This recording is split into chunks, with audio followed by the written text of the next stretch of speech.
Muhammad can do 99. We take off a hat to him. He's great. But this is not from God. This is his cleverness. The Muslim says, you see, the miracle is the one he kept out. The one that is not there. Because in the first half a dozen, you give anybody the choice of thinking, imagining attributes. In the first half a dozen, he will think of the Father in heaven. The Father in heaven. The Father in heaven. The word Father will be one of those qualities that you are conjuring up in your head. The Father. The Father. The Father in heaven. The amazing thing.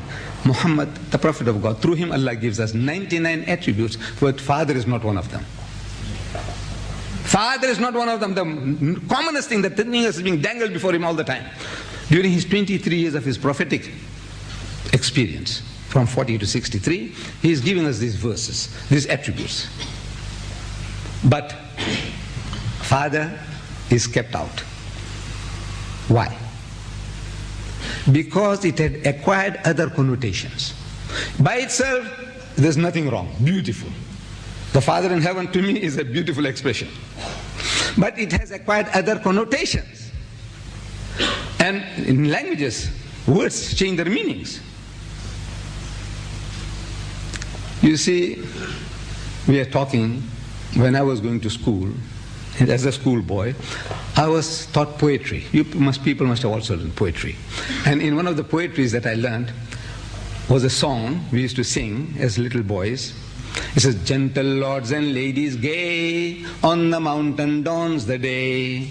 I don't know whether you people heard that. Gentle lords and ladies gay, on the mountain dawns the day. And you're talking to people, he's a very happy and gay fellow. He's very jovial, gay, he's happy, gay. Today, I say, Mr. Chairman is very gay, he'll punch me on the jaw. I says, what the hell? I said, no, look at the dictionary meaning, the original dictionary meaning. In the dictionary, the thing is, it means a homosexual today. Gay means a homosexual. But it didn't mean that. The first time as I'm growing up, I'm reading the newspapers, as I'm growing mature, and I'm coming across expressions like gay. You know, in the newspapers talking about gay. And I kind of say, what are you talking about, gay? What is gay? What? Gay. No, I can't grasp the meaning. Because I don't know it's talking about homosexuals. You see? So now you don't use that word anymore.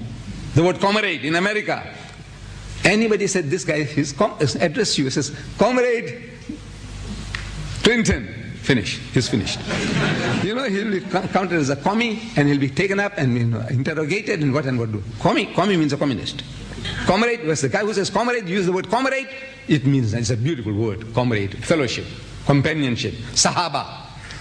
No, but when you say comrade in America, describing somebody as a comrade means he's a commie, he's a communist.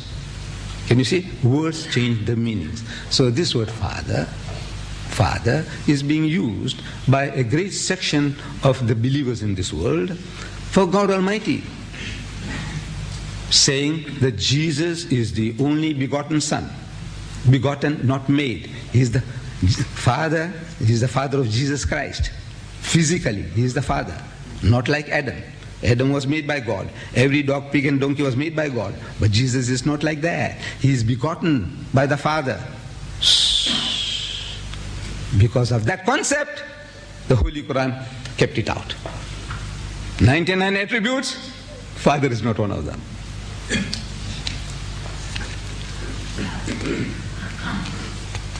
Where is God? Where is He?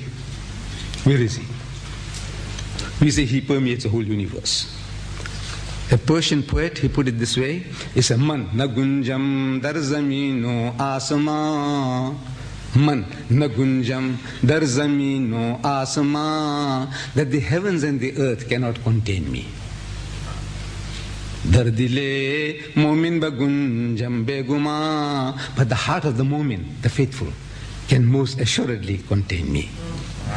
This is a transliteration of the hadith.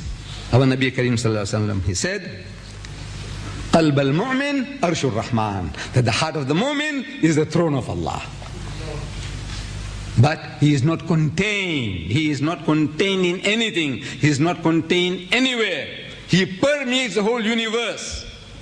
There is not a place that you can imagine where He does not exist.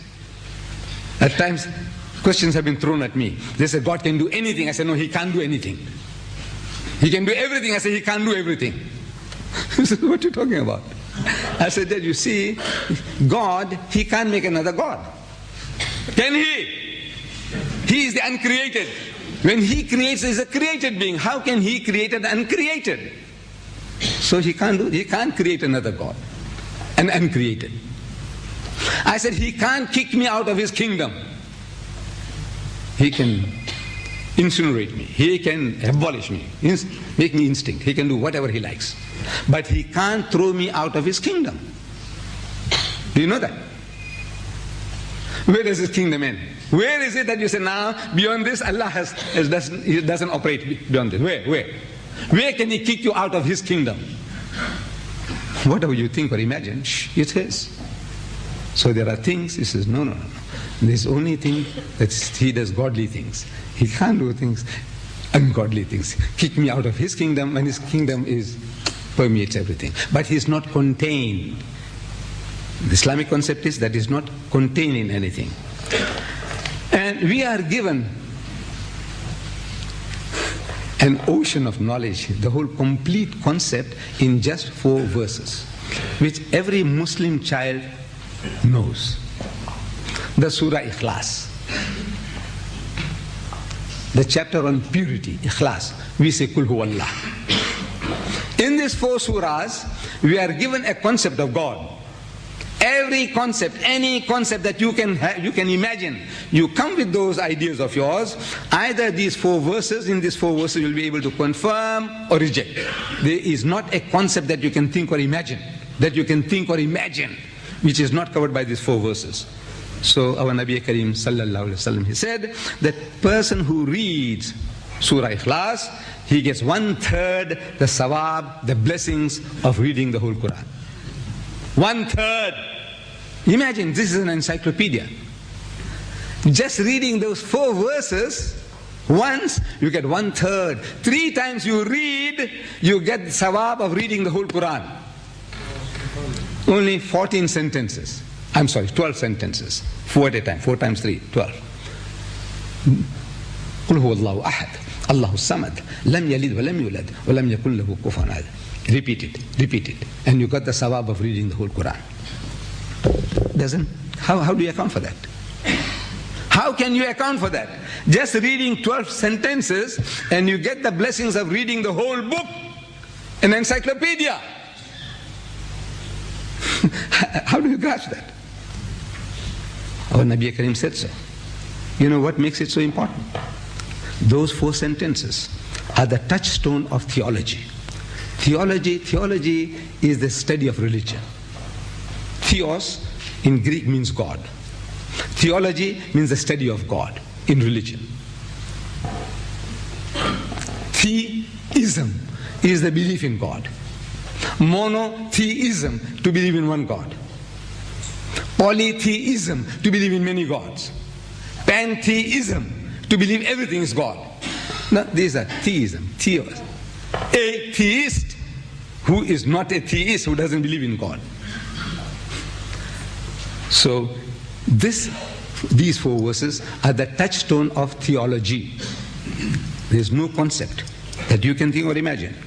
If you are all right with this 4, you have a good idea of what it means, you are safe from any kind of misunderstanding about God. Any kind of misunderstanding. You will be safe with Allah. The right concept. Your understanding you have about the 4 verses. Anybody brings you an idea that God is like this, God is like that, within the 4 verses, he said, no, this is rejected. This is rejected. Or this I accept. I accept this. This I reject. This is the touchstone of theology. This is like the touchstone that the jewelers use. I had the experience wanting to know about this jewelers. You see, you take along your grandma's jewelry, old jewelry. You think it's 22 karat gold. And you take it to a jeweler and says, look, I want money for this. So he said, right, leave it here.